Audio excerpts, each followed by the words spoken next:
Hey guys, welcome back to Super Mario World. It's been a while, but hey, who can resist Jurassic World? Well, I almost could. The last two movies weren't that great in my opinion, so I was in doubt, should I go see this in theaters or not? But I did. Was it as mediocre as the previous two? Was it a return to form, or was it something in between?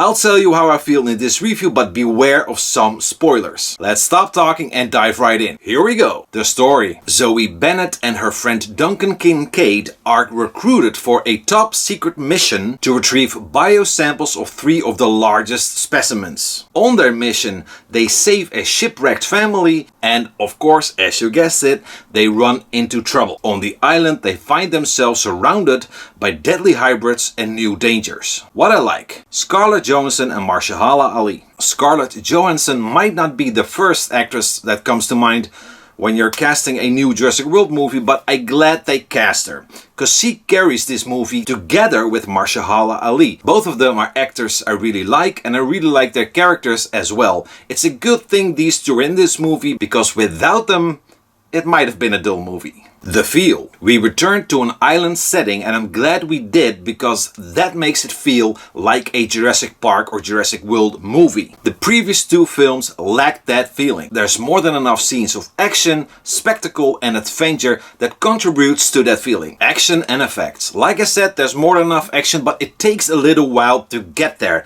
And that's fine with me. I'd rather have them focus a little bit more on the characters and on the story, rather than just jumping in and have an action sequence every 10 minutes. But I can see others having a problem with that. Most of the effects are great, they look terrific. There are a few shots which don't work as well, especially the aerial shot on top of a cliff where the cast is looking down. That shot, the composition wasn't that good. Mixed feelings. The script. In the first half of the film, the focus is more on the story and the characters rather than action. There's some action, but not that much. But they surely do make up for that later on. Scarlett Johansson's Zora Bennett is the best character and she gets the best dialogue. Mahershala Ali's character starts off really well, but is criminally underused in the second half of the film. Too bad. There's not much sense of danger, since early on you can spot which characters will survive and which are just there to be a victim. Every time a child seems to be in danger with a dinosaur or hybrid monster coming after them, you can just sit back, because you know the filmmakers will never kill off a child. You just know. So there's no sense of threat in those scenes. And I really hate that. It makes me sigh every time. What I don't like. Other characters. Especially the shipwrecked family. Those characters are really irritating. The little girl, Bella, befriends a tiny little dinosaur, which is cute. They become friends and the little creature follows her on the island, and it's like, can we get past that, please?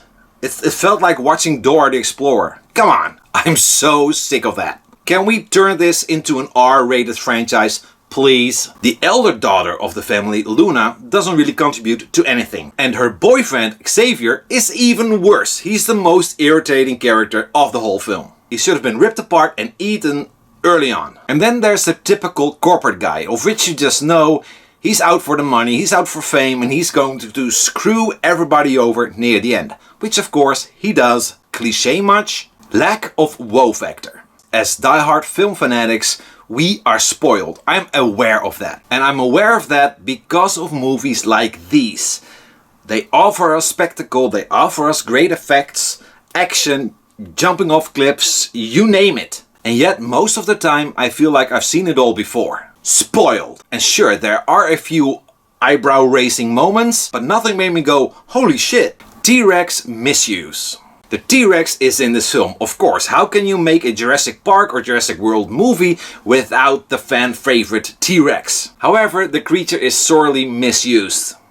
The creature is asleep and stays asleep while one of our characters tries to crawl by or sneak by very clumsily, making noise.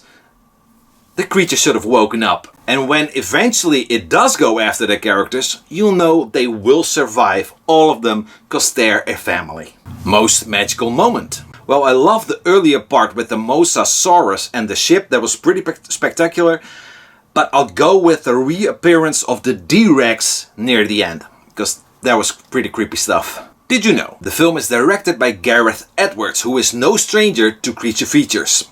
He directed 2010's Monsters, excellent movie, and of course 2014's Godzilla, which I also really loved. Legendary filmmaker and director of the original two, Steven Spielberg, returned once more as one of the producers. Before Scarlett Johansson accepted the role of Zora Bennett, Jennifer Lawrence and Amanda Seyfried were both approached. Overall, Jurassic World Rebirth is better than the previous two movies, and that's pretty easy because they were pretty mediocre. The Jurassic feel returns and they add something new by adding these crazy hybrid monsters. Scarlett Johansson and Mahershala Ali both carry the film, but unfortunately Ali's character is really criminally underused in the second half of the movie. They carry the film working through a script which has surprises, nods to the original, but also a few flaws and a handful of cliches, let's be honest. And unfortunately a few very irritating characters. Overall, I did have fun. It's good popcorn, but it could have been better. I give Jurassic World Rebirth 6.5 out of 10 flares. Final note, where to go with the franchise now?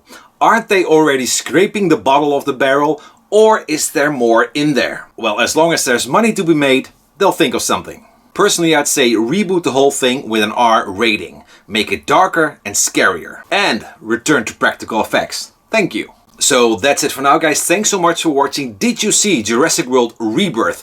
Let me know below how you feel. We'll talk. If you have the time, hit that like button, subscribe, or maybe check out some of my other videos. You might like them, try them out. And of course, as always, I hope to see you back next time. Next week, Superman. I can't wait for that one. See you then. Bye.